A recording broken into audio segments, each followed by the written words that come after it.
রাস্তাঘাট, কালভার্ট, ব্রিজের পাশাপাশি আমাদের স্বাস্থ্যসেবার উন্নয়নে এই দুটো হসপিটালকে আধুনিকায়ন করা হবে। হসপিটালে যেন পরীক্ষা নিরীক্ষার আধুনিক যন্ত্রপাতি থাকে, আমরা সেটি নিশ্চিত করব। আমরা এই গলাচিপা 10 মিনায় রাজনৈতিক ঐক্য এবং সম্প্রীতির একটি নতুন পরিবেশ তৈরি করতে চাই। আমরা সরকারি দল, কাজী এই দেশের জনগণের চাওয়া পাওয়া প্রত্যাশা অনুযায়ী আমাদেরকে কাজ করতে হবে।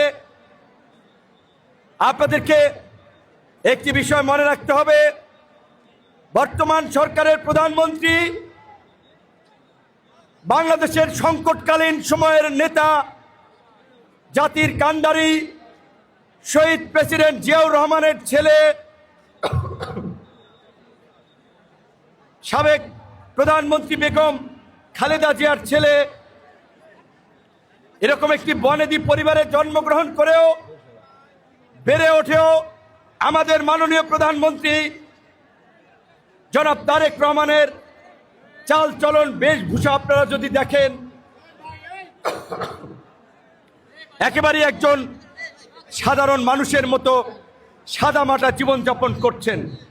এমনকি তিনি রাষ্ট্রের সর্বোচ্চ গুরুত্বপূর্ণ ব্যক্তি হয়েও সাধারণ মানুষের মতোই প্রটোকলবিহীন সড়কে চলাফেরা করছেন, ট্রাফিক জ্যামে বসে রয়েছেন, সময় অনুযায়ী কিংবা তার আগেই অফিসে যাচ্ছেন, 9টার মধ্যে অফিসে পৌঁছাচ্ছেন। এটি আমরা যারা তার সাথে রাজনীতি করি তাদের জন্য একটি আদর্শিক শিক্ষা। রাজনীতি করতে হলে দেশের মানুষের কল্যাণ চিন্তা করেই কাজ করতে হবে, দেশ এবং দেশের মানুষকে অগ্রাধিকার দিয়েই কাজ করতে হবে। মাননীয় প্রধানমন্ত্রী প্রথম মন্ত্রিসভায় পরিষ্কারভাবে আমাদেরকে বলে দিয়েছেন তিনি কোনো দুর্নীতি, স্বজনপ্রীতি, অনিয়ম বরদাস্ত করবে না। কাজে আমরা যারা তার স্বপ্ন বাস্তবায়নে সারা দেশে কাজ করছি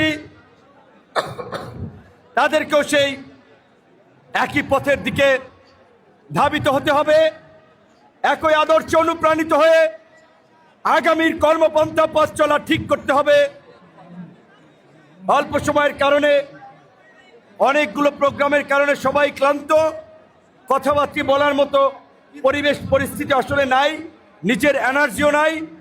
ইফতারের পূর্ব মুহূর্তে দোয়া কবুলের সময় আজকে কে কোথায় বসেছেন সেটা মুখ্য বিষয় নয়, খাবার পেয়েছেন কি পান নাই, এই 100 টাকা 120 টাকার খাবার এইটা কোনো বিষয় নয়।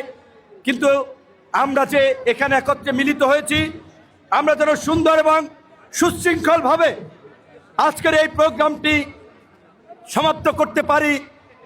সকলকে ধন্যবাদ এবং কৃতজ্ঞতা জানিয়ে শেষ করছি। আল্লাহ হাফেজ।